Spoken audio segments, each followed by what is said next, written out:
बोलो राधे राधे मेरे प्रिय श्रद्धालुओं। आज हम एक अत्यंत महत्वपूर्ण विषय पर चर्चा करने वाले हैं जिसे संध्या वदन कहते हैं। यह वह पवित्र समय है जब आप पूजा आराधना करते हैं और दीप प्रज्वलित करते हैं। आज का यह प्रवचन पूरी तरह से आपके प्रश्नों पर आधारित है जिनका उत्तर मैं आपको शास्त्रों के अनुसार देने का पूरा प्रयास करूंगा। तो प्रवचन ध्यान से सुनिए।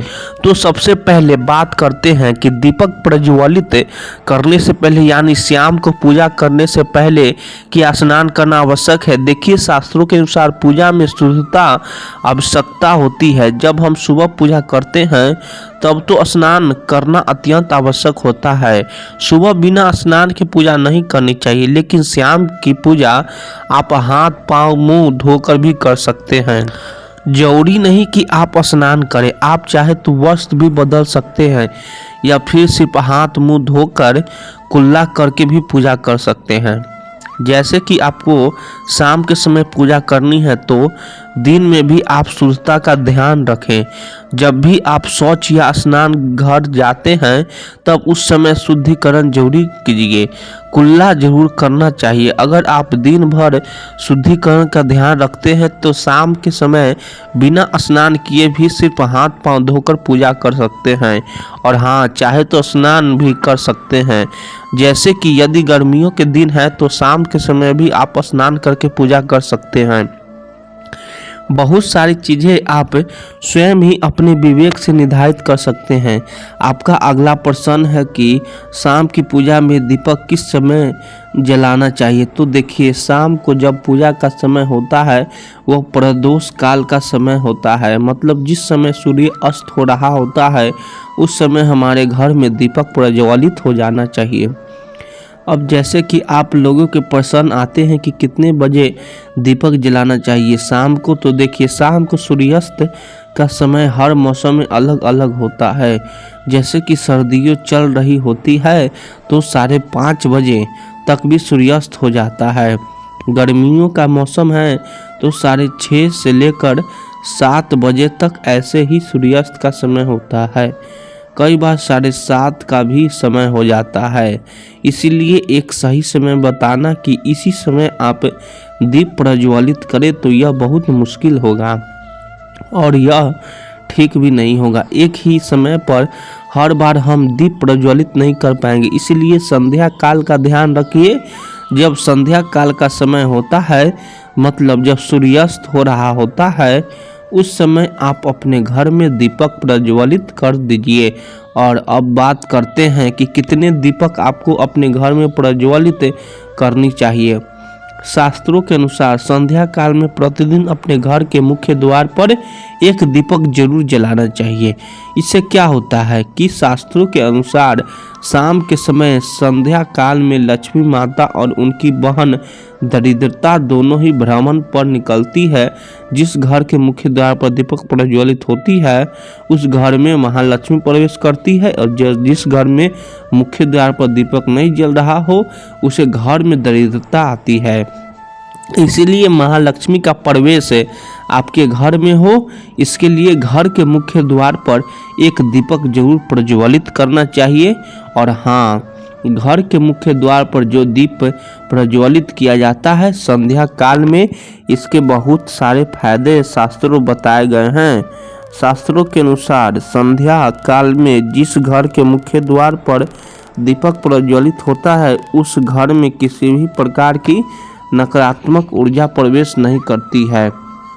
कोई भी वस्तु दोष आपके घर में हो, अगर आप मुख्य द्वार पर दीप प्रज्वलित करते हैं तो समस्त प्रकार के वास्तु दोष से मुक्त मिल जाती है। और अगर आपके घर में प्रेत दोष है जिसकी वजह से परेशानियां आपके घर में बनी हुई है तो घर के मुख्य द्वार पर जो हम दीप प्रज्वलित करते हैं इससे घर का पितृ दोष भी समाप्त हो जाता है। इसके अलावा घर में किसी भी प्रकार की अशांति रहती हो या फिर आपके घर में बीमारियां बहुत रहती है, कलह रहता है, आर्थिक तंगी रहती है, तो घर के मुख्य द्वार पर दीप प्रज्वलित करने से समस्त प्रकार की परेशानियां से दुखों में आपको मुक्त मिल जाती है।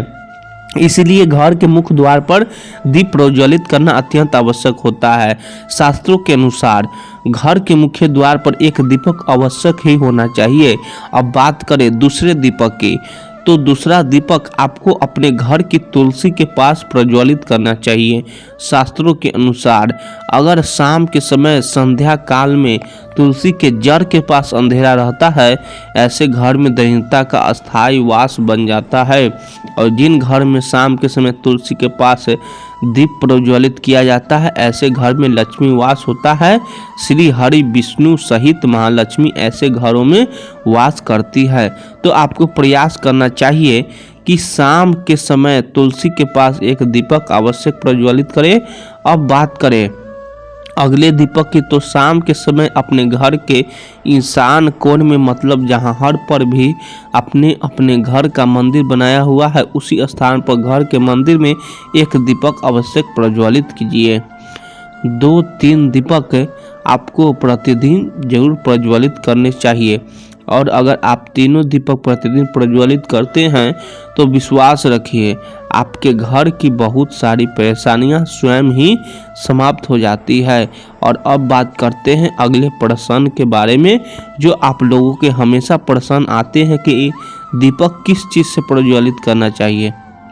सरसों का तेल डाल सकते हैं या नहीं, या फिर तिल के तेल को प्रयोग करना चाहिए, या फिर शुद्ध गाय के घी का, किस चीज से हम दीपक प्रज्वलित करें। तो देखिए शास्त्रों के अनुसार सरसों के तेल का दीपक हर जगह प्रज्वलित नहीं करना चाहिए। सरसों का तेल कड़वा तेल कहा जाता है। इस तेल का दीपक हम प्रज्वलित करते हैं शनि देव के लिए। अगर आप दीप दान करते हैं शनिवार के दिन, तो आपको सरसों के तेल का दीपक प्रज्वलित करना चाहिए। और आप चाहे तो जैसे कि पीपल का वृक्ष होता है, वहाँ पर भी सरसों के तेल का दीपक प्रज्वलित करना चाहिए। या फिर भैरव देवता होते हैं, उनके लिए भी सरसों का तेल का दीपक प्रज्वलित किया जाता है।